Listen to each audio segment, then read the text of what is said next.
All right. Good morning, good afternoon, or good evening, depending upon when you're watching this video. I am Sean Moore, and this is my discussion video based upon the first assignment for reading. I found it outlandishly interesting about the fallacies. There's multiple of them that I was intrigued by. There was a reification. There was the control fallacy. But the one that I tend to fall on that I thought this is relevant for our churches today was the fortress fallacy. This idea of take care of the business, take care of the internal workings, and that's all you need to do.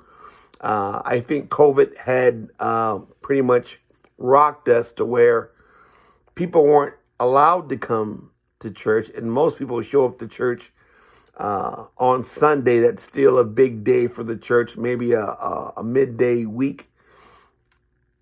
But we needed to switch to COVID. We needed to switch to Zoom, to Blue Jeans, to Google Groups, whatever thing there was. This idea of just taking care of the building really wasn't that big of it wasn't a huge pressing issue, which is kind of led me to the hard slash soft fallacy that, again, you have the hard understanding of of a business or an organization, of its policies, its procedures, and the soft being people and their emotions and what takes place with those individuals. And that it's by far easier to deal with policies, the hard fallacy compared to the soft. But again, I believe that COVID-19 has literally shown a great deal of how we actually operate our soft and hard skills, and also our fortress fallacy. What happens when folks are no longer adhering to the hard policies and procedures because they can't be there? And what happens when no one's using your building? I know there are a few churches that had to literally close their doors. There are churches that were actually discussing whether or not they should stay open or closed based upon lack of attendance, and also lack of financial currency coming in. So I personally thought that the fortress fallacy and the soft hard fallacy were very intriguing.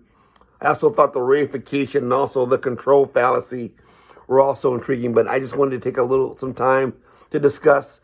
I believe that COVID-19 has exposed a great deal of issues as it relates to the community that I live in, which is St. Paul, and our church is located in South Minneapolis, which is an urban context to where when people can't come to your building and they're used to doing so, what other forms of ministry, what other ways of taking care of people are there? And if you didn't have anything in place beforehand, you kind of got cut off guard. So those are my thoughts. Thank you. Peace.